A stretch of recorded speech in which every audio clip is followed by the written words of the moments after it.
The sound of the front door closing echoed through the empty house like a gunshot. Simone stood in the middle of what used to be their bedroom, divorce papers clutched in her shaking hands, and listened to Derek's car pull out of the driveway for the last time. 3 hours ago, his entire family had gathered in the dining room downstairs to celebrate. Champagne bottles popped.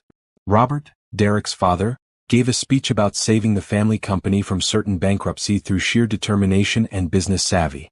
Derek's mother, Patricia, dabbed at happy tears while praising her husband's genius. Derek himself stood tall, accepting congratulations on his new promotion to vice president, talking about the company's upcoming public offering that would make them all wealthy beyond measure. Simone had sat alone in the kitchen during all of this, unnoticed and uninvited to the celebration happening in her own home. Not one of them knew the truth. Not one of them realized that the $80 million that pulled their precious company back from the edge of destruction had come from her. From the inheritance her grandmother left her.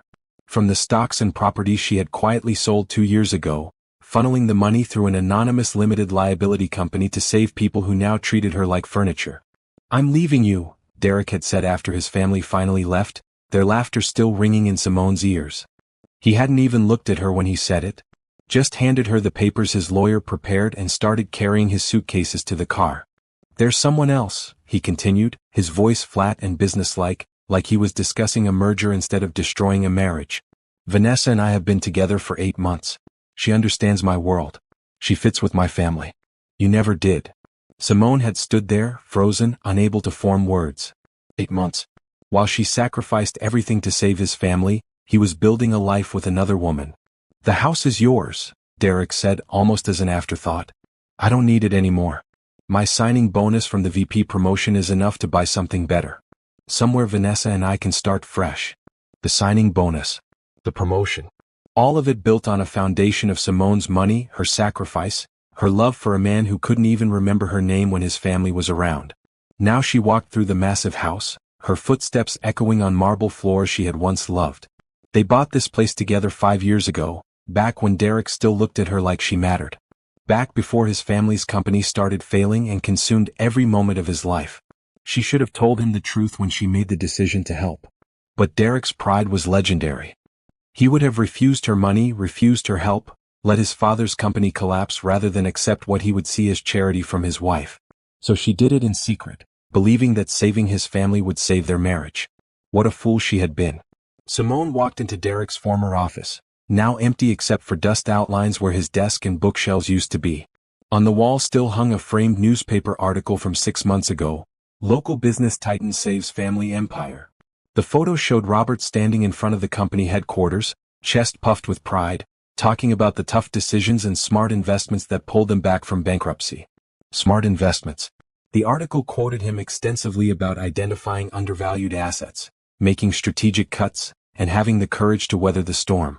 Not one word about an anonymous $80 million investment that appeared exactly when they needed it most. Not one word about the mystery LLC that saved them. Because Robert truly believed he had done it himself. They all did. Simone pulled out her phone and scrolled through the photos from yesterday's celebration that Derek's sister had posted on social media. There was Robert giving his speech. There was Derek's mother beaming with pride. There was Derek himself, arm around Vanessa's waist, both of them smiling like they had won the lottery. In the background of one photo, barely visible through the kitchen doorway, Simone could see herself. A ghost in her own home. A shadow no one bothered to acknowledge. Her phone buzzed with a text from Derek's mother. "Please have Derek's golf clubs ready for pickup tomorrow. Robert wants to take him golfing to celebrate the IPO announcement." Not, "How are you doing?"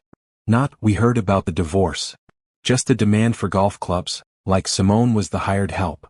She deleted the message and sat down on the floor, her back against the wall where Derek's desk used to be. The divorce papers lay beside her, his signature already dry on every page. Her lawyer said she should fight for more, that she deserved half of everything Derek owned.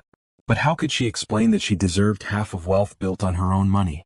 How could she prove it without revealing what she had done? The anonymous LLC seemed like such a good idea 2 years ago. A way to help without bruising Derek's ego. A way to save his family while keeping the peace. Now it felt like a prison, trapping her in silence while the people she saved walked all over her. Simone picked up the divorce papers and read through them again. Standard no-fault divorce. Division of assets heavily favoring Derek because he claimed his company stock and salary as separate property acquired through his own work. The house to Simone as a consolation prize. Monthly alimony for 3 years that wouldn't even cover the property taxes. Her hands trembled as she reached the final page. The page where she was supposed to sign accepting these terms, accepting this ending to 6 years of marriage. Something inside her snapped. She thought about Robert's smug face in that newspaper article. She thought about Derek's mother's constant criticism, her sneering comments about Simone not having a real career, not contributing to the family legacy. She thought about Derek himself, parading Vanessa around while Simone sat invisible in the next room. They didn't know. They had no idea what she had sacrificed for them. But maybe it was time they found out. Simone stood up, brushing dust off her jeans. She walked to her own office, the small room Derek's family always joked was too fancy for someone who didn't work. She opened her filing cabinet and pulled out a folder she hadn't looked at in 2 years. Inside were all the documents from the anonymous LLC. The transfer records showing $80 million moving from her accounts to the shell company. The investment agreement with Derek's father's company. And there, buried in the legal language she had barely understood when she signed it, was a clause her lawyer had insisted on including. If the company went public or was sold, the anonymous investor retained the right to 30% equity in perpetuated holdings. Simone's hand stopped shaking. Her breathing steadied. Derek's family was planning to take their company public. They were talking about a $300 million valuation. They were celebrating their brilliant save, their incredible comeback, their business genius. And they had no idea that the invisible woman they just discarded owned a piece of everything they were so proud of. She picked up her phone and searched for corporate attorneys in the city. She needed someone who specialized in shareholder rights and business fraud. Because if Robert had been lying in public statements about how he saved the company, if he had misrepresented the source of their recovery funding to banks and investors, that wasn't just embarrassing. That was criminal. Simone smiled for the first time in months. She wasn't going to sign Derek's divorce papers on his terms. She wasn't going to disappear quietly like the ghost they had turned her into. She was going to make them see her. Really see her. And by the time she was done, they would wish they had never forgotten her name. 2 years earlier, Simone had been happy. Not the wild, passionate happiness of new love, but the comfortable contentment of a marriage that felt solid and real. She and Derek had their routines. Sunday morning pancakes. Thursday movie nights. Monthly dinners with his family where she smiled through his mother's backhanded compliments and his father's boring business stories. It wasn't perfect, but it was hers. And she thought it was enough. The first crack appeared on a Tuesday evening in March. Simone came home from her volunteer work at the community center to find Derek pacing in the living room, phone pressed to his ear, his face gray with stress. "I understand, Dad, but there has to be another option," he was saying, his voice tight and desperate. "You can't just give up. This company has been in our family for 40 years. Simone set down her purse quietly and watched her husband fall apart. She had never seen Derek cry before that night. But when he hung up the phone and sank onto the couch, tears ran down his face. "It's over," he whispered. "The company is going bankrupt. Dad has 60 days before everything collapses." The story came out in broken pieces as Simone held her husband. Robert's company, a manufacturing firm that made specialized industrial parts, was drowning in debt. A major contract had fallen through. 3 of their biggest clients had switched to cheaper overseas suppliers. The bank was threatening to call in their loans. Robert had already mortgaged his house, sold his car collection, and burned through his retirement savings trying to keep things afloat.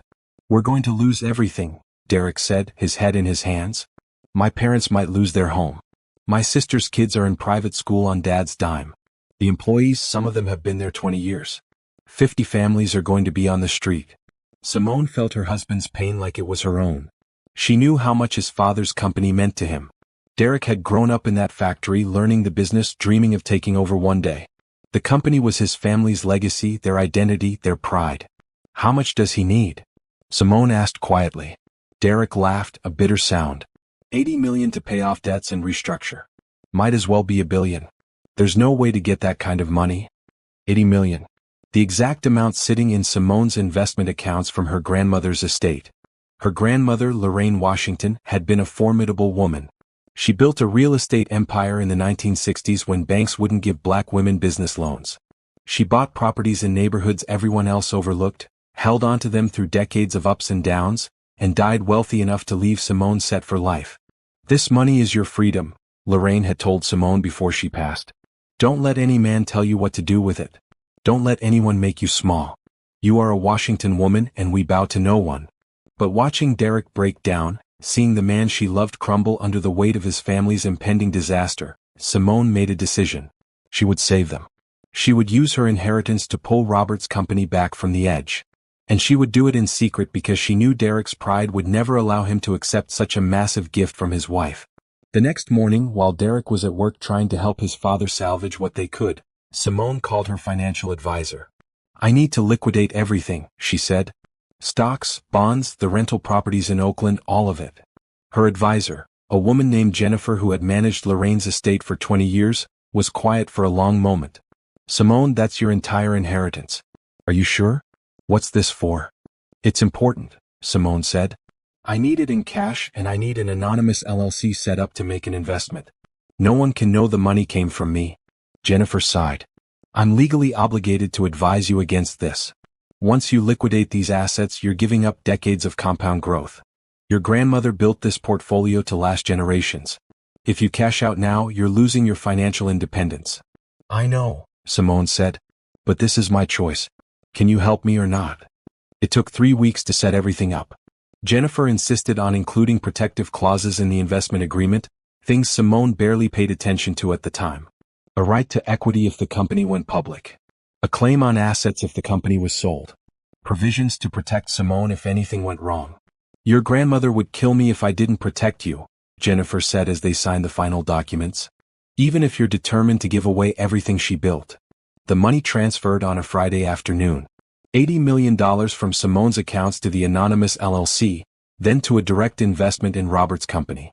The timing was perfect. Robert had been 2 days away from declaring bankruptcy. That night, Derek came home shouting, "Miracle!" An angel investor came through. Some LLC Dad's business attorney knew about. They wired $80 million today. We're saved. He picked Simone up and spun her around, laughing and crying at the same time. Can you believe it? Just when we thought it was over, this mystery investor swoops in.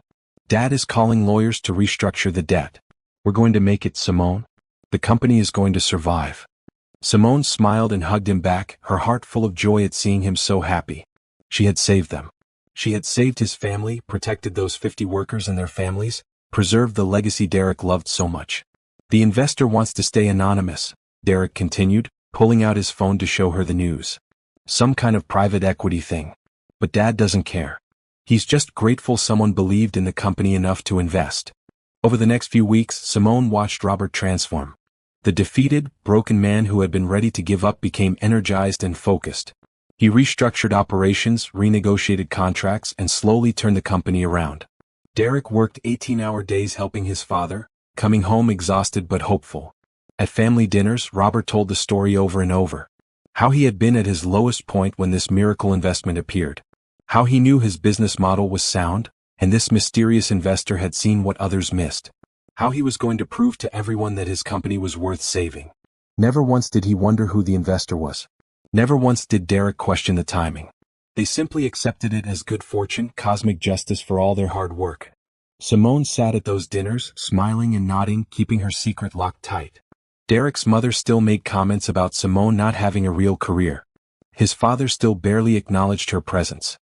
His sister still treated her like the help, asking her to watch the kids while the adults talked business. But Simone told herself it didn't matter. She had saved them. Derek was happy. The marriage was solid. Everything would be fine. Except it wasn't. As the company stabilized and then began to thrive, Derek spent more and more time at work. Sunday morning pancakes stopped. Thursday movie nights became Thursday late nights at the office. Monthly family dinners turned into weekly strategy sessions that Simone wasn't invited to because she wouldn't understand the business. The invisible woman was born in those months after the investment. Slowly, quietly, Simone faded from view in her own life. She had given up her financial independence to save Derek's family, and in return she became less and less visible to the people she had saved. When Jennifer called to check in 6 months after the investment, Simone lied and said everything was wonderful.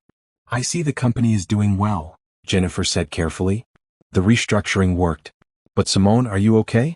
Have you thought about what you gave up? I'm fine, Simone insisted. Derek is happy. His family is secure. That's what matters. And what about you? Jennifer asked. What about your security? Your freedom? Your grandmother's legacy? Simone had no answer for that. She just hung up and went back to her empty house, waiting for Derek to come home from another late night saving the company she had already saved. She told herself that love meant sacrifice, that good wives supported their husbands, that she had done the right thing. But late at night, lying alone in bed while Derek worked, she sometimes heard her grandmother's voice. Don't let anyone make you small. You are a Washington woman and we bow to no one. Simone had bowed. She had made herself small. And she was about to discover just how much that decision would cost her. The transformation happened so gradually that Simone didn't notice at first. One missed dinner became a pattern. One dismissive comment from Derek's mother became a constant stream of criticism. One time being excluded from a family meeting became the standard. By the time Derek served her with divorce papers, Simone had been invisible for so long she almost believed she deserved it. It started with the family meetings. Before the mysterious investments saved the company, Simone was always welcome at family gatherings, even if she felt like an outsider. But after the money came through and Robert started rebuilding, the dynamic shifted. We're having a business strategy session Sunday, Derek would say. Just family. You don't need to sit through boring company talk. At first, Simone appreciated the break. Robert's business stories were tedious, and his restructuring plans seemed to involve endless spreadsheets and market analysis. But then she noticed the sessions lasted for hours, and when Derek came home he was energized and excited, talking about plans she knew nothing about. Dad is brilliant, Derek would say, his eyes shining with admiration. The way he's rebuilding, the strategic decisions he's making, it's like watching a masterclass in business recovery. Simone would smile and nod, never mentioning that the masterclass was funded by her grandmother's life work. Derek's mother, Patricia, became bolder in her criticisms as the company thrived. Before, her comments had been subtle, wrapped in false sweetness. Now they were direct and cutting. It must be nice having so much free time, Patricia said at one dinner, looking at Simone with barely concealed contempt. No job, no children, just volunteering and hobbies. I can't imagine living such an unproductive life. Derek said nothing in Simone's defense. His sister actually laughed. Some of us contribute to the family legacy, his sister added. We work for the company, build something meaningful. What do you do all day, Simone? What did she do? She had given them $80 million and her entire financial future. But she couldn't say that, so she said nothing, and her silence was taken as confirmation of her worthlessness. The volunteer work that once filled Simone's days began to feel hollow. She helped at the community center, teaching financial literacy classes to women trying to escape poverty. The irony wasn't lost on her that she was teaching others to protect their money while she had given away her own. One of her students, a woman named Rita who was rebuilding her life after a divorce, asked Simone for advice on whether to help her ex-husband with a business loan. Never give away your financial power, Simone heard herself say. Once you hand over your money, you hand over your voice. Protect what's yours. Rita nodded seriously, taking notes. Simone went home that night and cried because she couldn't follow her own advice. Derek grew more distant as the months passed. He stopped asking about her day. He stopped touching her unless he wanted something. He started sleeping in the guest room, claiming his work schedule was too unpredictable and he didn't want to wake her. Then Vanessa appeared. She was introduced as Derek's new assistant at a company cocktail party Simone was required to attend. Vanessa was 28, blonde, polished, and everything Simone wasn't. Spoke fluent business jargon, laughed at Robert's jokes, and complimented Patricia's outfit with perfect sincerity. Derek is so lucky to have such talented support, Patricia gushed, hugging Vanessa while ignoring Simone entirely. Simone watched her husband and Vanessa work the room together. They moved like a unit, finishing each other's sentences, sharing private jokes. When Derek introduced people to Vanessa, he spoke with pride and enthusiasm. When someone asked about Simone, Derek's face went blank, like he was trying to remember who she was. My wife, he would say flatly, then immediately turn the conversation back to business. The late nights increased. Derek started traveling for work, company conferences and client meetings that apparently required Vanessa's assistance but never Simone's presence. He stopped coming home some nights at all. I'm staying at a hotel near the office, he would text. Meetings start early. Don't wait up. Simone stopped waiting. She stopped expecting. She stopped hoping for things to get better. Jennifer called every few months to check on her. The company is doing incredibly well, she would say. I see they're preparing for an IPO. That's significant growth from near bankruptcy. How are things with you? Fine, Simone would lie. Everything is fine. But everything was falling apart. Simone's marriage was a ghost of itself. Her relationship with Derek's family had devolved into pure contempt on their side and resigned acceptance on hers.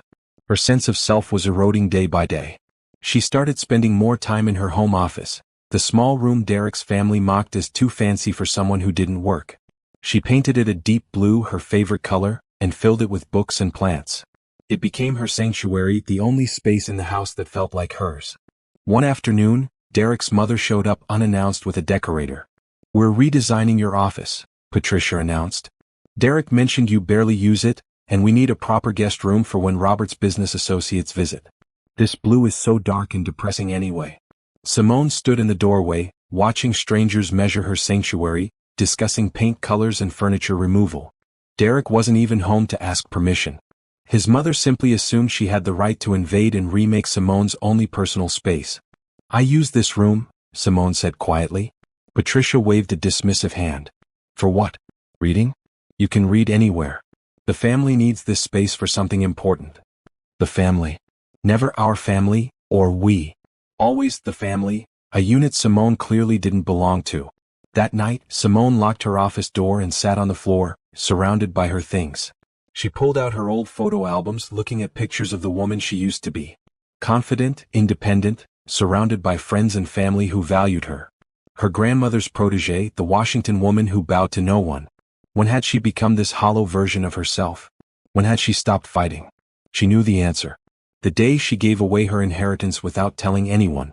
The day she chose silence over honesty. The day she made herself small to protect Derek's pride. Simone opened her laptop and searched for her old financial statements, the ones from before she liquidated everything. She looked at the numbers, the properties, the stocks, the compound growth that would have made her wealthier every year. All gone. All sacrificed for people who couldn't even remember to include her in family photos. She pulled up Derek's company website and saw the announcement banner, "Preparing for IPO, join us on our journey." There was a photo of Robert and Derek standing in front of the factory, both wearing suits, both smiling like conquerors. The caption read, "Father and son leadership team that saved the company through innovation and determination." Innovation and determination. Not one mention of the $80 million that made it all possible. Not one acknowledgement of the mysterious investor who believed in them when no one else would. Simone sat in her office until sunrise, reading every article, every press release, every public statement Robert had made about the company's recovery. In each one he took full credit. In some, he explicitly said he had saved the company with his own money and strategic genius. Those weren't just lies. If Robert had made those statements to banks, investors, or the SEC as part of the IPO process, they were fraud. Criminal fraud. And Simone had evidence of every single lie. She closed her laptop and looked around her office, her sanctuary that Derek's mother wanted to erase. Something hardened inside her, something that had been soft and yielding for too long. Let them try to redecorate. Let them try to erase her. She was done being invisible. And she was done protecting people who had never once thought to protect her. The divorce papers Derek served her a week later were almost a relief. At least they were honest. At least they were a clear ending instead of this slow fade into nothingness. But Simone wasn't going to accept his terms. She wasn't going to disappear quietly. She was a Washington woman. And it was time to remember what that meant. The week after Derek moved out, Simone spent her days in a strange kind of paralysis. She would wake up, brew coffee, and then sit at the kitchen table for hours, unable to decide what to do next. The house felt too big and too empty, full of echoes and memories she wanted to forget. On Thursday afternoon, she finally forced herself to start packing Derek's remaining things. He had taken his clothes and his electronics, but his office still held years of accumulated paperwork, books, and personal items. His family was supposed to collect it all, but after 3 days of unreturned calls, Simone realized they expected her to handle it herself. Of course they did. She was the invisible wife, good for menial tasks and nothing else. She started with his filing cabinets, pulling out folders and sorting them into boxes marked personal and business. Most of it was boring. Old tax returns, insurance documents, college transcripts from 15 years ago that Derek apparently couldn't part with. Then she found the folder labeled Company IPO, Confidential. Simone knew she shouldn't look. These were Derek's private business documents. But her hand was already opening the folder, her eyes already scanning the contents. The first document was a preliminary valuation report from an investment bank. Simone's breath caught as she read the number at the top. $300 million estimated market value at IPO. $300 million. The company Robert claimed to have saved through his own brilliance was now worth more than 3 times what Simone had invested. She kept reading. There were organizational charts showing Derek's promotion to vice president with a salary of $400,000 plus stock options. There were projections showing the family's combined holdings would be worth approximately $200 million after the company went public, since Robert still owned 75% of the shares. 75%. The number stood out to Simone like a neon sign. If Robert owned 75%, and the mysterious LLC owned the right to 30% equity as stated in the investment agreement, the math didn't add up. She dug deeper into the folder and found the current shareholder registry. Robert, 85%. Derek, 10%. Derek's sister, 5%. The mysterious LLC that saved them, 0%. 0. Simone's hands started shaking. She pulled out her own files, the ones Jennifer had prepared 2 years ago. There in black and white was the clause she had barely understood at the time. In the event of public offering or sale of company, investor retains perpetual right to 30% equity in all holdings and proceeds. Jennifer had explained it simply back then. If they go public or sell the company, you get 30% of everything. That protects your investment if the company succeeds. Simone had nodded and signed, never thinking it would matter because the investment was a gift, a secret sacrifice for love. But now she understood. Robert hadn't just forgotten about the anonymous investors' rights. He had deliberately excluded them from the shareholder registry. He was preparing to take the company public and keep 100% of the proceeds for his family, cutting out the investor who had saved him. That wasn't just ungrateful. It was theft. It was fraud. Simone's paralysis shattered. She grabbed her laptop and started searching for the business articles Robert had been featured in over the past year. There were dozens. Local business titan saves family empire. From bankruptcy to billions, one man's inspiring comeback. How I rescued my company when everyone else gave up. She read every interview, every quote, every public statement. In each one, Robert claimed he had saved the company himself. In several, he explicitly stated he had invested his own money to keep the business afloat. I mortgaged everything I owned, Robert told Forbes magazine. I believed in this company enough to risk my entire personal fortune. That's the kind of commitment it takes to turn a business around. Except he hadn't risked his personal fortune. He had spent it and lost it all.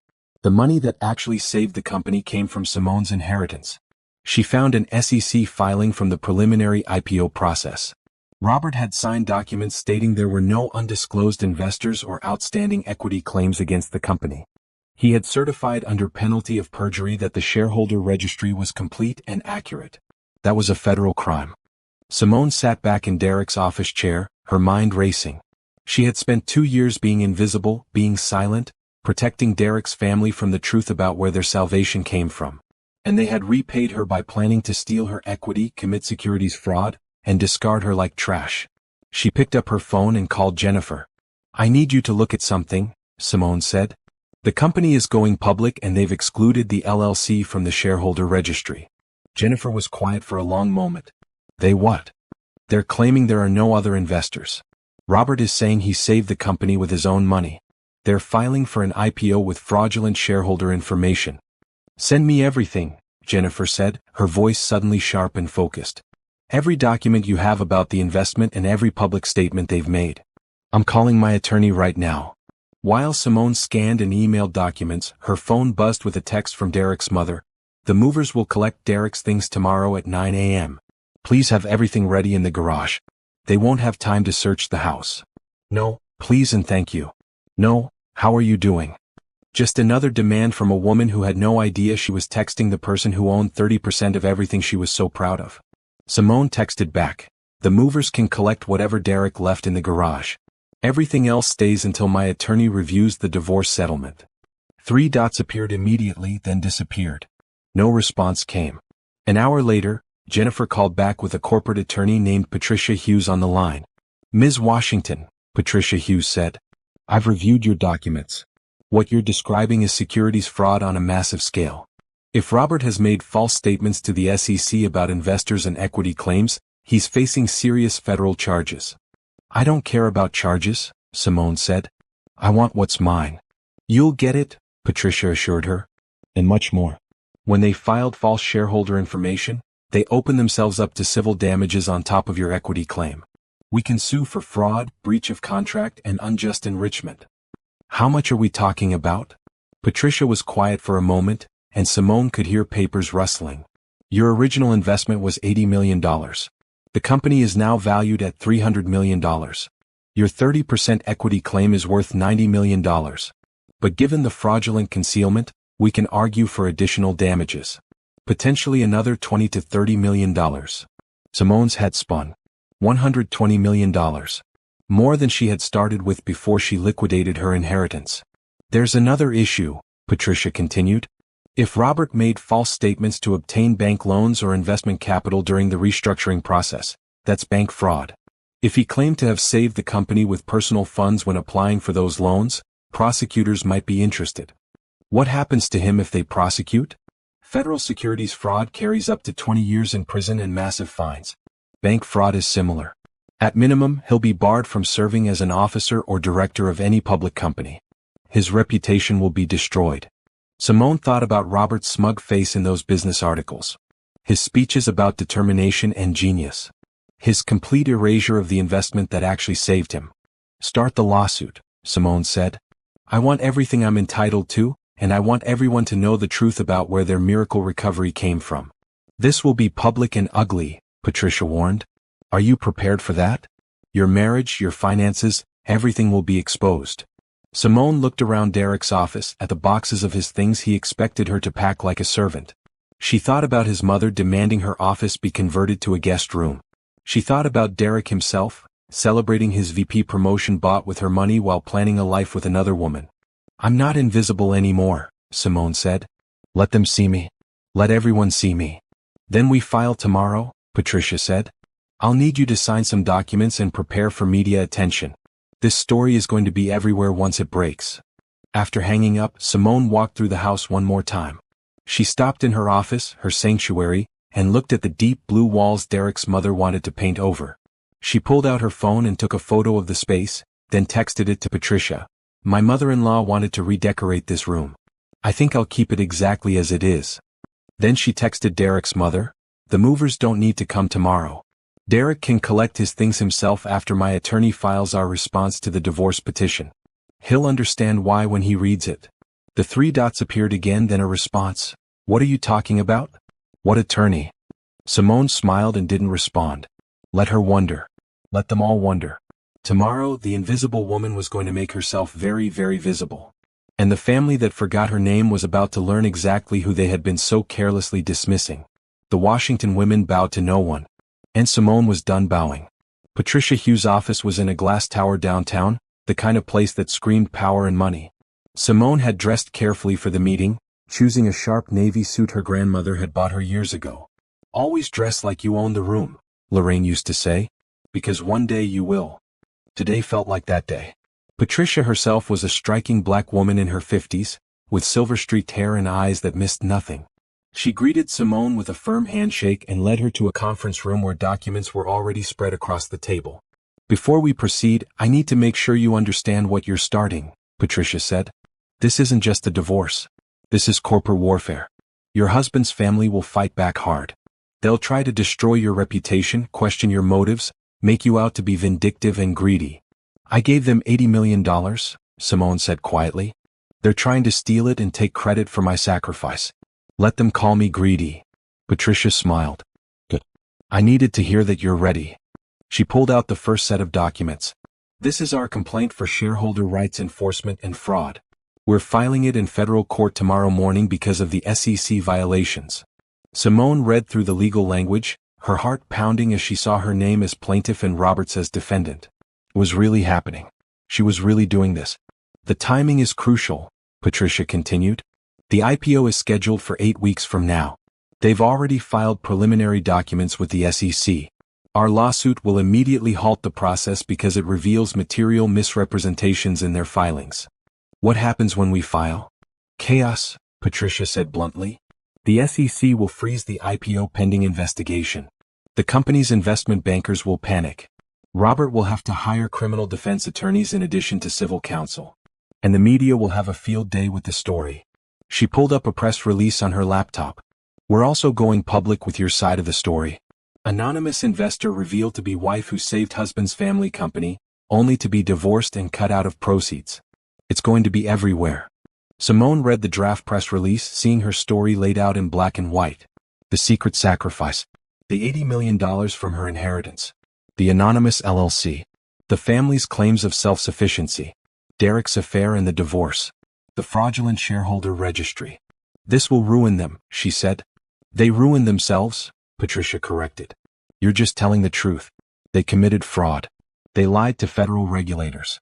They planned to steal from you. None of that is your fault. What about Derek? He might not have known about the fraud. Patricia's expression softened slightly. Derek signed the divorce papers claiming his company stock as separate property earned through his own work. He knew or should have known about the anonymous investor. At minimum, he's complicit. At worst, he's an active participant in the fraud. Simone thought about Derek celebrating his promotion, his signing bonus, his new life with Vanessa. All of it built on her money, her sacrifice, her silence. File everything, she said. Patricia nodded and pulled out more documents.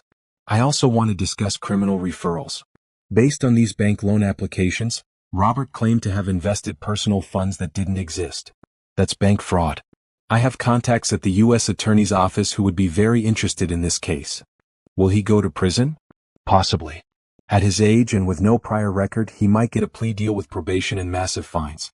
But even without prison time, he'll never work in corporate America again. The SEC will bar him from serving as an officer or director of any public company. Simone tried to imagine Robert banned from the business world that defined him. The mighty titan brought down by the invisible woman he never bothered to notice. There's one more thing, Patricia said carefully. Your divorce.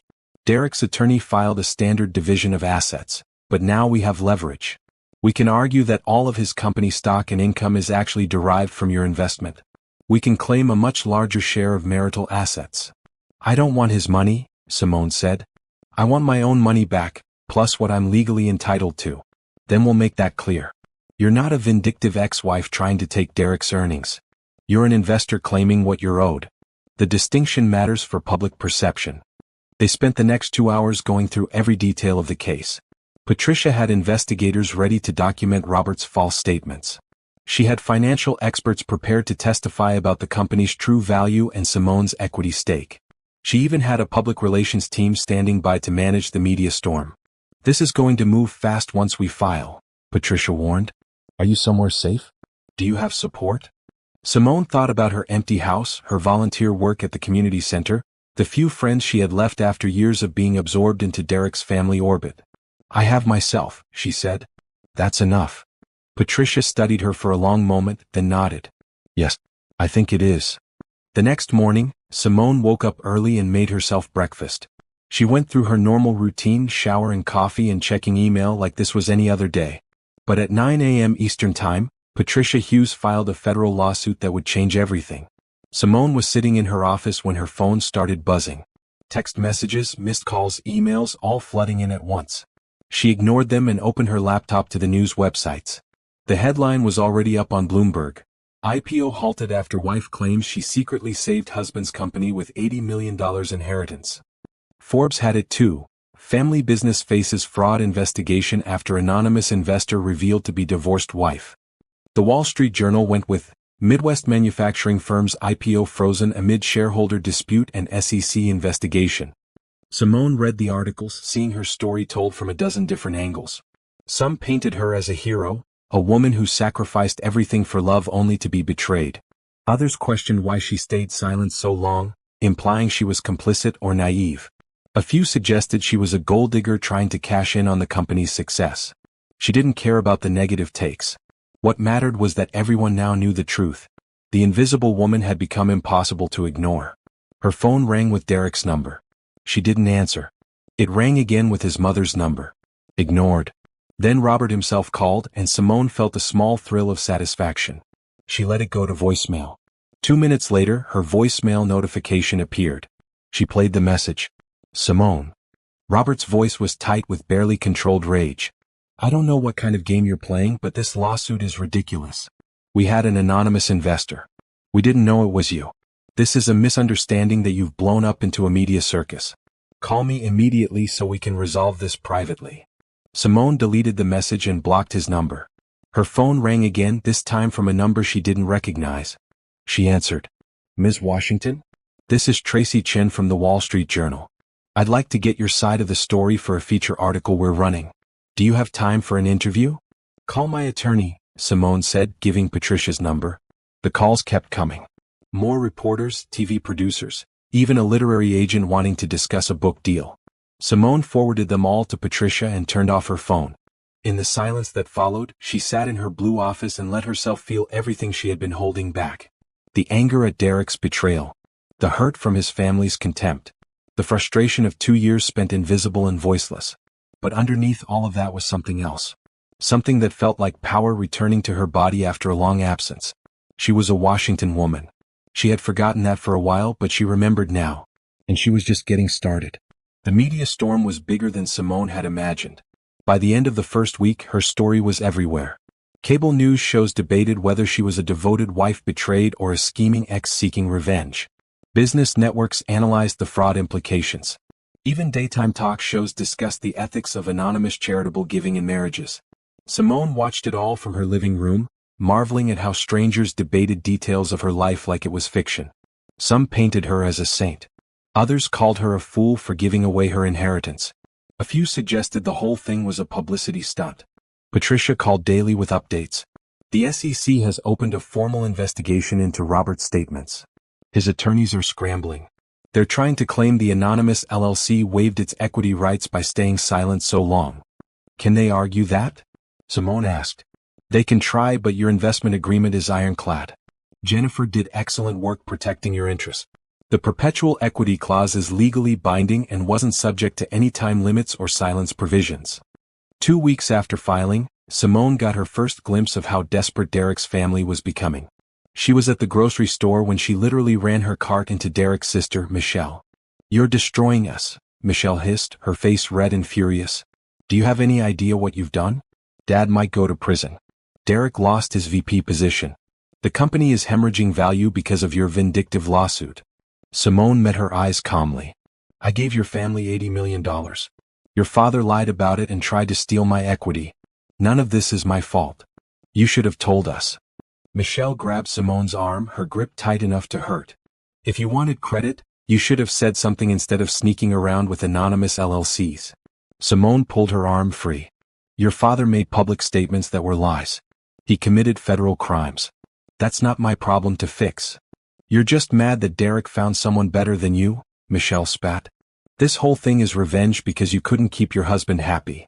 The words stung more than Simone wanted to admit. But she kept her voice steady. This has nothing to do with Derek and Vanessa. This is about my money and my legal rights. If you can't separate the two, that's your issue. She walked away, leaving Michelle fuming in the cereal aisle. Her hands shook as she pushed her cart toward the checkout, but she didn't look back. That night, Derek showed up at the house. Simone watched through the window as he rang the doorbell repeatedly, then started pounding on the door. Simone, I know you're in there. We need to talk.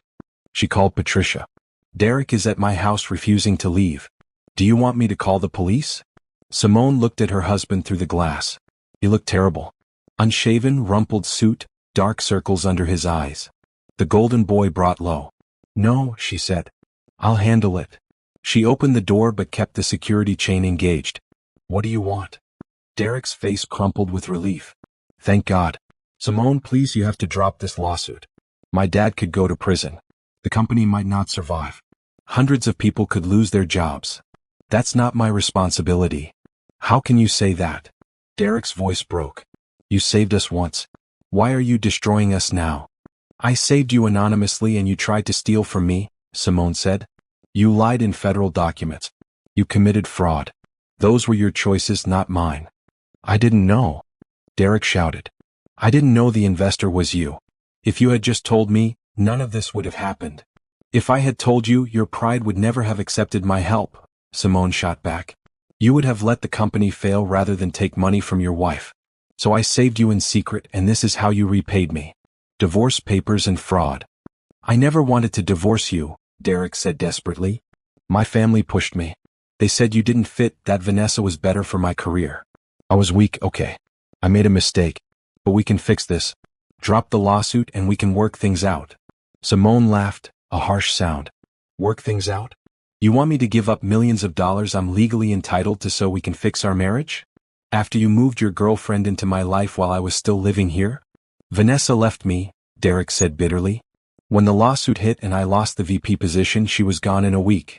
Turns out she wanted the successful version of me, not the guy facing legal problems. So now you want me back because your backup plan fell through? That's not fair. None of this is fair, Derek. Simone felt tears burning behind her eyes but refused to let them fall. I gave your family everything I had. I sacrificed my inheritance, my financial security, my grandmother's legacy. And you made me invisible. Your mother wanted to erase my office. Your father wouldn't look at me. You stopped touching me, stopped seeing me, stopped caring if I existed. You want to talk about fair? Derek reached through the crack in the door, trying to touch her face. I'm sorry. God, Simone, I'm so sorry. I was an idiot. I let my family poison our marriage. But I still love you. We can start over. Simone stepped back from his hand. No, we can't. Because I don't trust you. And I don't love you anymore. Maybe I haven't for a long time. I was just too busy being invisible to notice. So that's it. Derek's voice turned hard. You're going to destroy my family over pride? Over revenge. I'm going to claim what I'm legally owed. If that destroys your family, it's because they built their empire on lies and theft. That's not revenge. That's justice. She closed the door in his face and locked it. Derek stood outside for another 10 minutes, calling her name, begging her to reconsider. Finally, he left. Simone slid down with her back against the door and let herself cry. Not for Derek, but for the woman she had been 2 years ago. The woman who thought love meant sacrifice. The woman who believed making herself small would make others love her more. That woman was gone. And Simone didn't miss her. 3 weeks after filing, Patricia called with major news. Robert's attorneys want to settle. They're offering full recognition of your 30% equity stake plus $15 million in damages. That's less than the $120 million total we calculated. Yes, but it's guaranteed money now versus a lengthy trial with uncertain outcomes. Robert will also agree to a public statement acknowledging your investment and apologizing for the misrepresentation. Simone thought about it. The money was important, but so was the acknowledgement. Robert had spent 2 years claiming genius when it was her money that saved him. What about the criminal charges? The U.S. attorney is moving forward regardless of our civil settlement. Robert's facing federal prosecution for securities fraud and false statements. That's out of our hands. Then we settle on one condition, Simone said. The public statement has to be detailed. I want him to admit exactly how much I invested when I invested it, and that without my money the company would have failed. No vague language, no downplaying. Complete transparency. They won't like it. Then they can face trial and watch me testify about every lie Robert told. Their choice. It took another week of negotiations, but Robert finally agreed. The settlement press release went out on a Friday morning.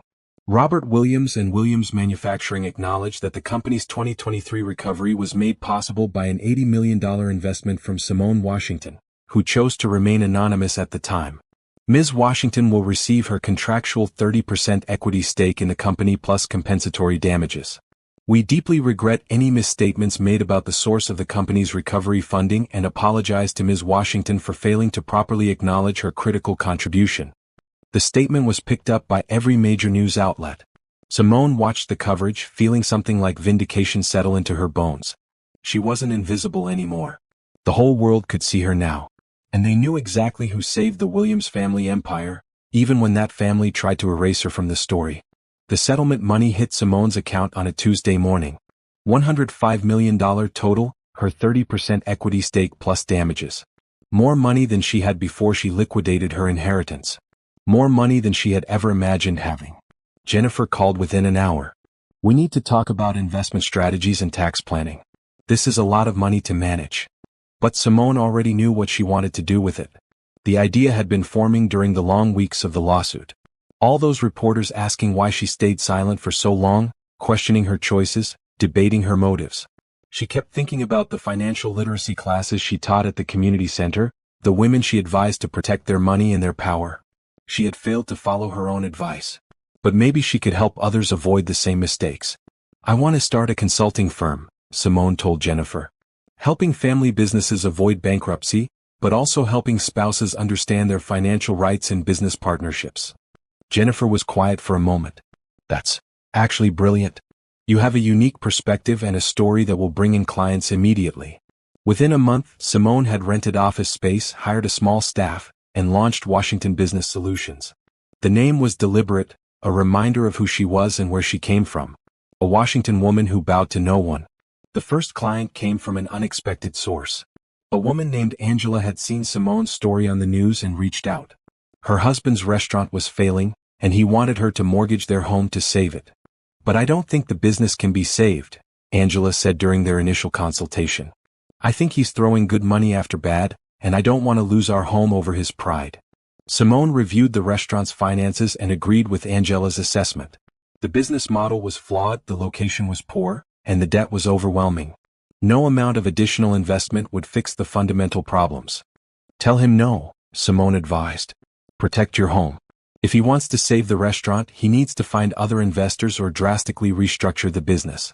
Your financial security shouldn't be sacrificed for a failing venture." Angela teared up. "But he'll be so angry. He'll say I'm not supporting him." "Supporting him doesn't mean destroying yourself," Simone said gently. "You can love someone and still protect your own interests. Those things aren't mutually exclusive." It was advice she wished someone had given her 2 years ago. Angela took Simone's counsel and refused to mortgage the home. Her husband was furious initially, but when the restaurant closed 6 months later, Angela's house was safe. She called Simone crying with relief and gratitude. "You saved my life," she said. "If I had listened to him, I would have lost everything." Stories like Angela spread. More clients came, referred by financial advisors, divorce attorneys, and business consultants who had heard about Simone's work. Some wanted help restructuring failing companies. Others needed guidance on protecting assets in marriages where one spouse was taking financial risks. Simone's reputation grew beyond the woman who sued her ex-husband's family. She became known as a sharp consultant with real expertise in business turnarounds and financial planning. Business journals started asking for interviews about her methods, not just her personal story. 6 months after settling the lawsuit, Washington Business Solutions had 15 employees and offices in 3 cities. Simone was traveling constantly, speaking at conferences, advising clients, and building something that was entirely hers. The media coverage shifted too. Early articles focused on the scandal and betrayal. Now they profiled her success. From invisible wife to business titan, Simone Washington's remarkable transformation. How one woman turned betrayal into a multi-million-dollar consulting empire. Simone was featured on the cover of Black Enterprise magazine with the headline, "Building Wealth and Dignity: Simone Washington's Mission to Empower Women in Business." Derek's family faded from the news cycle, but Simone kept track of what happened to them. Robert pleaded guilty to securities fraud and received 2 years of probation, massive fines, and a permanent ban from serving as a corporate officer. The company survived but never went public. Derek took a mid-level management job at a different firm, far from the VP role he once held. His mother moved to Florida, apparently unable to face the social consequences of the scandal. Michelle stopped working for the family company and got a job at a consulting firm, not Simone's, thank God. Simone felt no joy in their downfall. But she felt no guilt either. They had made their choices. She had made hers. And her choices led to building something meaningful, not just for herself but for the hundreds of clients she was now helping. One evening, Simone was working late at her office when her assistant buzzed. "There's someone here to see you. He doesn't have an appointment, but he says it's important." "Who is it?" "Jerome Mitchell. He runs the East Side Community Foundation." Simone remembered the name. The foundation did work with low-income families, providing business grants and financial education. She had donated to them recently. "Send him in." Jerome Mitchell was tall, with kind eyes and an easy smile. He wore jeans and a nonprofit t-shirt, refreshingly casual compared to the suits Simone dealt with all day. "Ms. Washington, thank you for seeing me without notice," he said, shaking her hand firmly. "I wanted to personally thank you for your donation and discuss a potential partnership." They talked for an hour about the foundation's work and how Washington Business Solutions could support their mission. Jerome was knowledgeable, passionate, and genuinely interested in helping people rather than building an empire. He asked thoughtful questions about Simone's consulting methods and listened carefully to her answers. When the conversation naturally ended, Jerome stood to leave. "I should let you get back to work." But I hope we can continue this discussion. Maybe over dinner sometime? Simone hesitated. The last thing she needed was romantic complications. But Jerome's smile was warm and genuine, with no hidden agenda in his eyes. Dinner would be nice, she heard herself say. Great. I'll call you next week. After he left, Simone sat in her office and marveled at how different her life had become. A year ago, she was invisible, erased, desperately trying to hold on to a marriage that was already gone. Now she had a thriving business, financial independence, and a man who looked at her like she was interesting rather than invisible. She pulled out her phone and looked at an old photo of her grandmother. Lorraine Washington stood in front of one of her properties, dressed in a sharp suit, chin lifted with pride. I found my way back, Simone whispered to the photo. It took me a while, but I remembered who I am. A Washington woman. Building an empire. Bowing to no one. The court's final judgment came through on a gray morning in November, exactly 1 year after Derek had served Simone with divorce papers. Patricia called to read her the decision. The judge ruled in your favor on every point, Patricia said, satisfaction clear in her voice. Your 30% equity stake is confirmed, valued at $94 million based on the company's current worth. You're awarded an additional $11 million in damages for fraudulent concealment and breach of fiduciary duty. Total settlement, $105 million which you already received, plus legal fees paid by the defendants. What about Robert's criminal case? Sentencing is next week.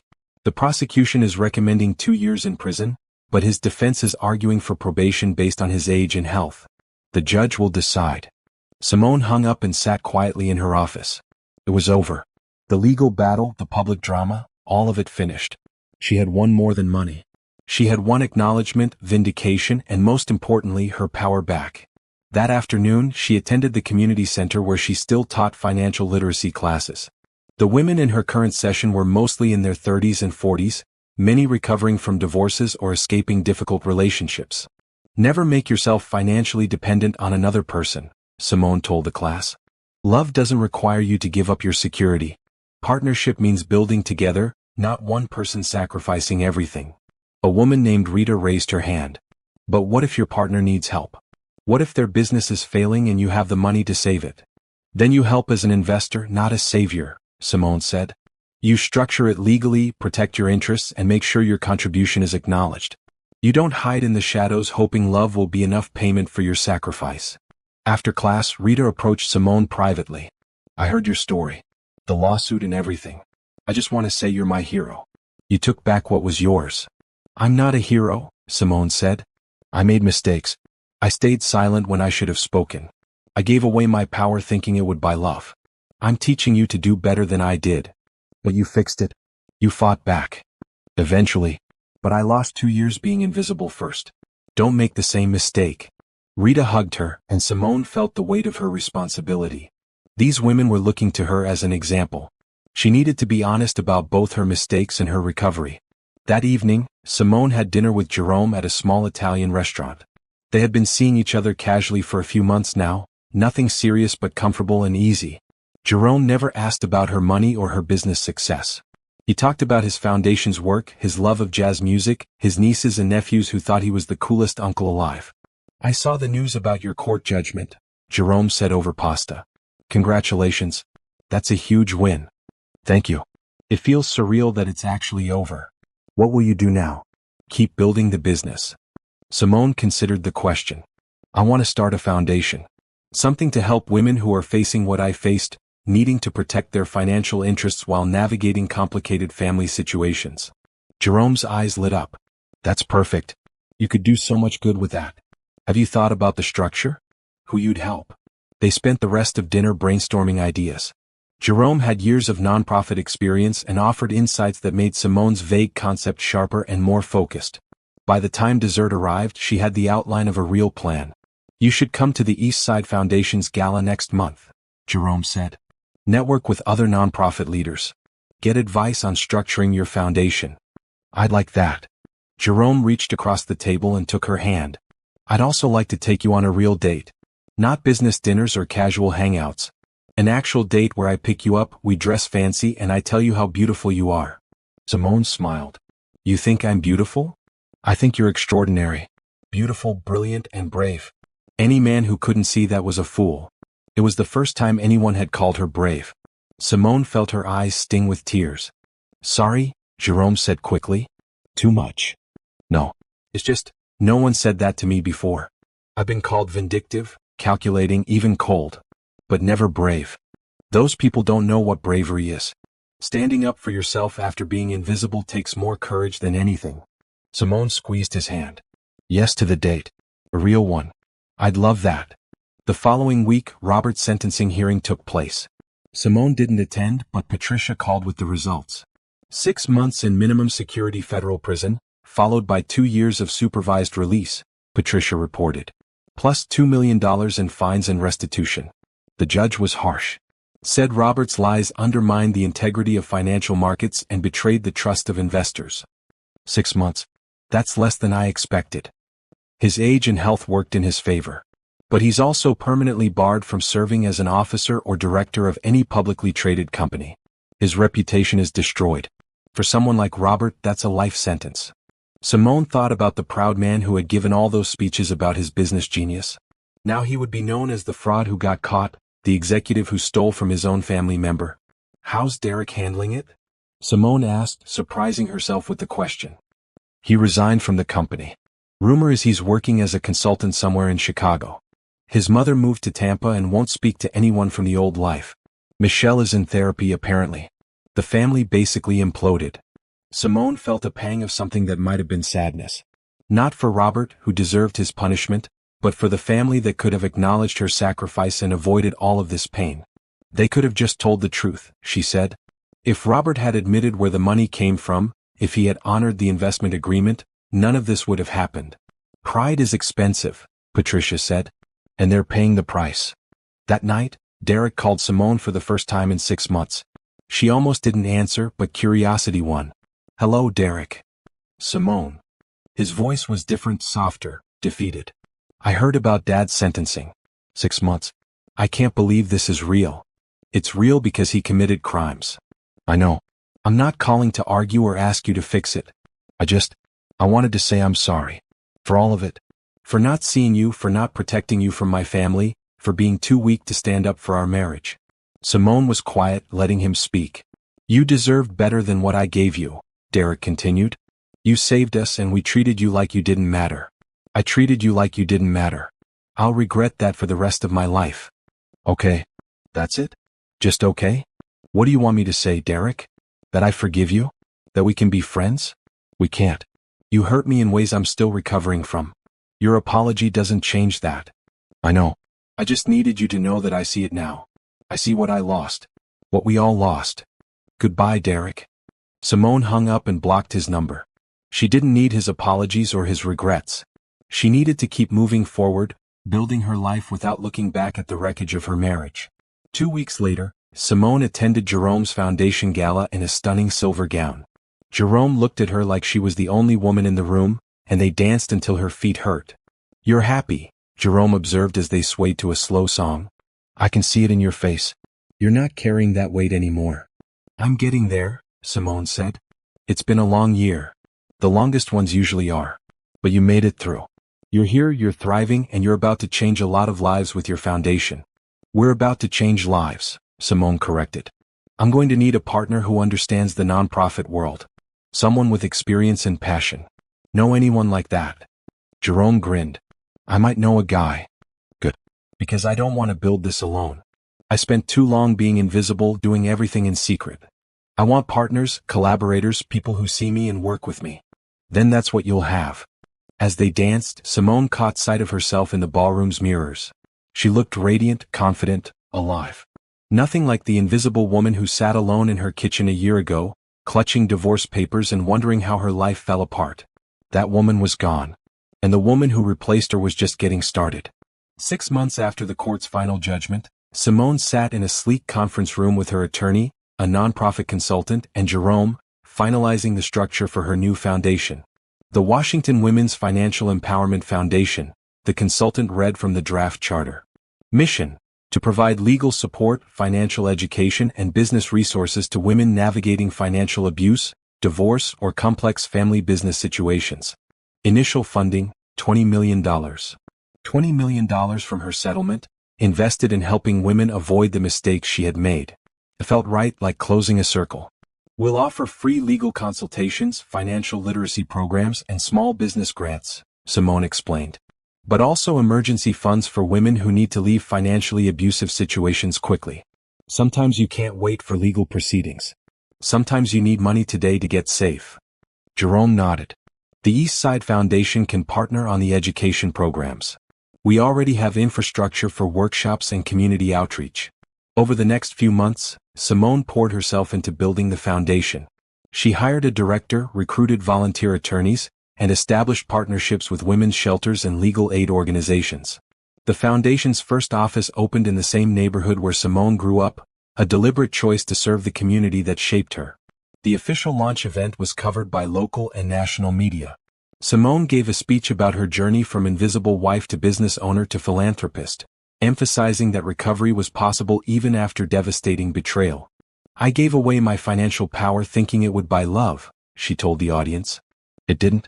But claiming my power back taught me something more valuable, that my worth isn't determined by anyone else. Not my husband, not his family, not the media, not anyone. I determine my own value. And so do you. The speech went viral online.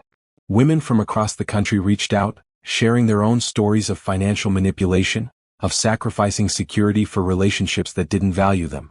Simone hired staff to respond to every message, offering resources and support.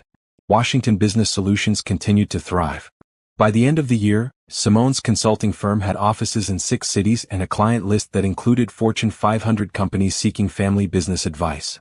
She appeared on financial news programs as an expert, wrote a column for a business magazine, and was invited to speak at Harvard Business School about ethical investment practices. Her personal life evolved too. Jerome became more than a casual partner. They spent weekends exploring the city, attending concerts, cooking elaborate meals in Simone's kitchen. He never pushed for more than she was ready to give, never demanded labels or commitments. He just showed up, consistently treating her like she mattered. I love you, Jerome said one evening as they watched the sunset from Simone's deck. I need you to know that. No pressure, no expectations. Just the truth. Simone turned to look at him. I love you too. It scares me sometimes. Why? Because the last time I loved someone, I made myself invisible. I'm afraid of falling into that pattern again. Jerome took her hand. You could never be invisible. Not to me. I see you, Simone. Every brilliant, complicated, powerful part of you. And I don't want you to be anything other than exactly who you are. Even when I'm difficult? Especially then. I don't want some quiet, agreeable version of you. I want the real thing. For the first time in years, Simone felt truly seen. Not as a wife serving a husband's needs, not as an invisible woman making herself small, but as herself full, complex, and worthy. That spring, the foundation helped its 500th woman. Simone attended a celebration where some of the women shared their stories.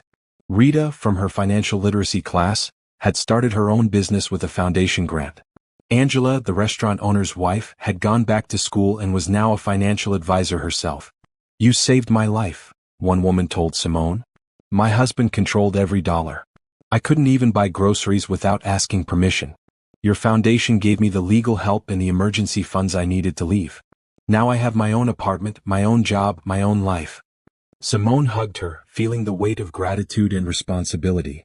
This was what she was meant to do with her second chance, help others claim their power before losing it or reclaim it after betrayal. One afternoon, Simone was at her consulting office when her assistant buzzed with an unusual request. There's a Vanessa Richardson here. She says you know her? Simone froze. Vanessa. Derek's former girlfriend, the woman he left Simone for. Tell her I'm not available. She says she'll wait. She says it's important and she'll sit in the lobby as long as it takes. Curiosity overcame anger. Fine. Send her in. Vanessa looked different than Simone remembered. Less polished, more tired. She wore a simple suit instead of designer clothes, and her confident swagger was gone. Thank you for seeing me, Vanessa said quietly. I know I'm probably the last person you want to talk to. You're definitely on the list. What do you want? I came to apologize. And to ask for advice. Simone leaned back in her chair. Advice? From the woman whose marriage you helped destroy? Vanessa flinched. I deserve that. I knew Derek was married. I pursued him anyway because I wanted the lifestyle he represented. The money, the status, the family connection. I was wrong. I was selfish. And I'm sorry. Is that it? No. I'm in a situation now and I don't know what to do. I'm engaged to someone new. He wants me to invest my savings in his startup. It's a lot of money, and I'm scared I'm repeating the same mistake you made, giving up my security for a relationship. Simone stared at her, incredulous. You want relationship advice? From me? I want business advice. Everyone says you're the best consultant in the city. I'm willing to pay your rates. I just need someone to tell me if this investment makes sense or if I'm being manipulated. Simone should have said no. Should have thrown Vanessa out and told her to figure it out herself. But she thought about the women the foundation served, the mission to help women protect themselves financially. Send my assistant your fiancé's business plan and your financial information, Simone said. I'll review it professionally, give you an objective assessment. But this doesn't mean I forgive you. This doesn't make us friends. I understand. Thank you. After Vanessa left, Simone called Jerome and told him what happened. That took strength, Jerome said. You could have turned her away. Part of me wanted to. But she's in the same position I was, about to give away her financial power for a relationship. I can't help her personally, but I can give her professional guidance. Maybe she'll make a better choice than I did. You make good choices now. That's what matters. Simone reviewed Vanessa's fiancé's business plan and saw immediately that it was a disaster. The startup had no viable market, unrealistic revenue projections, and a burn rate that would exhaust Vanessa's investment in 6 months. She called Vanessa in for a consultation. Don't invest. This business will fail and you'll lose everything. If he truly loves you, he'll understand when you say no. But he'll be so disappointed. Better disappointed than bankrupt. Your financial security matters more than his disappointment. Vanessa teared up. How did you do it? How did you rebuild after Derek's family betrayed you? I stopped making myself small, Simone said. I stopped putting other people's needs above my own survival. I remembered who I was before I forgot. I don't know who I am without a man defining me. Then figure it out. Before you give away anything else. Vanessa left with Simone's report in hand. Whether she would follow the advice, Simone didn't know. But she had done her part. That evening, Jerome took Simone to dinner at an upscale restaurant downtown. She wore a red dress that made her feel powerful, and Jerome couldn't stop staring at her. You're incredible, he said over wine. The way you handled Vanessa today, giving her professional advice even though she hurt you. That's grace. It's business. I kept it separate from the personal. Still, you're building something amazing. The foundation, the consulting firm, the life you're creating. I'm in awe of you. Simone smiled. I'm in awe of me too sometimes. A year ago I was invisible. Now I'm on magazine covers and starting foundations. It still doesn't feel real. It's real. And you deserve every bit of success you've earned. As they finished dinner, Simone thought about how far she had come. From the woman crying on the floor with divorce papers to the woman running a multi-million-dollar empire and helping hundreds of others reclaim their power. Derek's betrayal had broken her. But she rebuilt herself stronger, sharper, more aware of her own value. And the best part? She did it on her own terms, with partners who saw her, supported her, and celebrated her strength instead of trying to diminish it. She was finally, fully, the woman her grandmother raised her to be. A Washington woman. Building an empire. Bowing to no one. 1 year after the foundation launched, Simone stood on a stage at the annual Women in Business Conference, accepting an award for entrepreneurial excellence. The ballroom was packed with hundreds of women, many of whom had followed her story from the beginning. When I started Washington Business Solutions and the foundation, Simone said into the microphone, I thought I was just claiming what was legally mine. I didn't realize I was starting a movement. The audience applauded. Simone looked out at their faces and saw women who had been invisible like her, women who were finding their voices, women who were building their own empires. Betrayal taught me something valuable, she continued. It taught me that my worth isn't determined by whether someone else values me. It taught me that silence is expensive. And it taught me that the best revenge isn't destruction. It's building something so meaningful that the betrayal becomes irrelevant. More applause. Simone finished her speech and left the stage, feeling lighter than she had in years. Backstage, Jerome waited with a huge smile. You killed it. That audience loved you. I love them too. Every woman here is fighting her own battle. I'm just trying to give them tools and hope. Washington Business Solutions now operated in 12 cities with plans to expand internationally. The foundation had helped over 2,000 women escape financial abuse or navigate complex divorces while protecting their assets. Simone's story was being developed into a documentary, and 3 different production companies wanted to make it into a movie. The Washington woman who saved her husband's company in secret and then took it back had become a cultural touchstone. Women referenced her in their own divorce proceedings. Business schools taught case studies about her anonymous investment and the legal aftermath. She was invited to speak at the United Nations about financial empowerment and women's rights. Sometimes Simone saw Derek in business news articles. He was working as a mid-level consultant in Chicago, making decent money but nothing like the VP salary he lost. His profile mentioned his previous work at his father's company but glossed over why he left. The scandal had faded from public memory for most people, but it defined Derek's career trajectory. Robert served his 6 months in federal prison and was released to supervise probation. He lived quietly in a small condo, barred from the business world he once dominated. Patricia, Derek's mother, stayed in Florida and refused all interview requests. Michelle, Derek's sister, had actually reached out to Simone 6 months ago with a surprising message. "I owe you an apology. You saved our family and we treated you terribly. I'm in therapy working through my part in what happened. I'm sorry." Simone appreciated the apology but didn't pursue a relationship. Some bridges were better left burned. On a crisp Saturday morning, Simone sat in her home office, the blue sanctuary Derek's mother once tried to erase, reviewing applications for foundation grants. One application caught her attention. The woman, named Diana, was a scientist whose husband controlled all their finances despite her having a higher salary. He claimed he was better at managing money, but Diana suspected he was hiding assets and planning to file for divorce while she was financially vulnerable. "I don't have proof yet," Diana wrote in her application.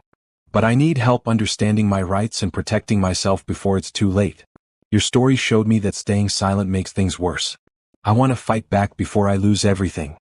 Simone immediately approved Diana's application for emergency legal support and financial counseling. She attached a personal note. "You're already fighting back by asking for help. That's the hardest step. We've got you." Jerome found her in the office an hour later, still reading applications. "You're working on a Saturday?" he asked, bringing her coffee. "This isn't work. This is purpose." He kissed the top of her head. "Same thing for you." They had moved in together 3 months ago, a decision Simone made after carefully considering her fears about losing herself in another relationship. But Jerome wasn't Derek. He celebrated her success instead of competing with it. He took pride in her accomplishments instead of being threatened. He saw her, really saw her, and loved what he saw. "I got the venue confirmation for the Foundation's 2nd annual gala," Jerome said. "Same place as last year, but we'll need it. The guest list is twice as long. Any interesting RSVPs?" "Actually, yes. Vanessa Richardson bought a ticket. And she's bringing a +1 listed as myself, no fiancé mentioned." Simone looked up in surprise. "She didn't invest in that startup?" "Apparently not. I did some digging. She's working as a financial consultant now, helping women understand business investments. She credits you as her inspiration."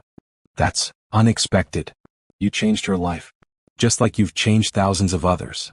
That evening, Simone and Jerome hosted a small dinner party at their home. The guests included Patricia Hughes, Simone's attorney, Jennifer, her financial advisor, and several women from the Foundation's first round of grant recipients. Rita stood up to give a toast. "To Simone, who taught us that being invisible is a choice, and choosing to be seen is the bravest thing we can do."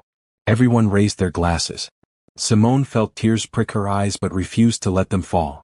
She had cried enough in her life. Tonight was for celebration. After dinner, Simone stood on her deck looking at the city lights. Jerome joined her, wrapping his arms around her waist. "Happy?" he asked. "Incredibly. Is that weird? Given everything that happened?" "Not weird at all. You took the worst thing that ever happened to you and turned it into something beautiful. That's not weird. That's heroic."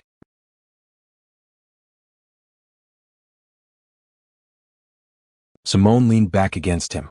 "Derek called last week. I didn't answer, but he left a message. He wanted to congratulate me on the documentary deal." "Are you going to call him back?" "No. We have nothing to say to each other. He's part of my past, not my present or future." "Good. Because your present and future are pretty great." Simone turned to face Jerome. "They really are. I have a business I'm proud of, a foundation doing meaningful work, and a partner who sees me as an equal. Always. You're the strongest person I know. As they stood together under the stars, Simone thought about the journey that brought her here. The secret sacrifice that cost her everything. The betrayal that shattered her world. The long, painful process of rebuilding herself from the wreckage. She thought about her grandmother, Lorraine Washington, who built an empire when the world told black women they couldn't. Who taught Simone to stand tall, to demand respect, to bow to no one. I wish Grandma could see me now, Simone said softly. She can, Jerome said. And she's proud. Simone believed it. She was finally the woman Lorraine raised her to be: independent, powerful, unafraid to claim her worth. The invisible woman was gone forever, replaced by someone who commanded every room she entered. Derek had taken her divorce papers and tried to erase her from his life. But Simone had written her own ending to their story. Not with bitterness or destruction, but with success and purpose and joy. That was the sweetest revenge of all, building a life so fulfilling that his betrayal became just a footnote in her larger story. He would always be known as the man who divorced the woman who saved his family. She would be known as the woman who turned betrayal into a movement. Simone smiled at Jerome and pulled him close. Let's go inside. I want to review the plans for the Foundation's new regional offices. On a Saturday night? While we have guests. The guests are networking in the living room. They won't miss us for 20 minutes. This is important. Jerome laughed. Everything is important to you. That's what I love about you. As they walked back inside, Simone caught her reflection in the glass door. She looked confident, radiant, complete. Nothing like the hollow woman who sat invisible at family dinners, hoping to be noticed. That woman had sacrificed everything for love and received contempt in return. This woman sacrificed nothing, demanded everything she deserved, and built an empire that helped thousands of others do the same. And that made all the difference. The invisible woman was gone. The Washington woman remained. And she was just getting started.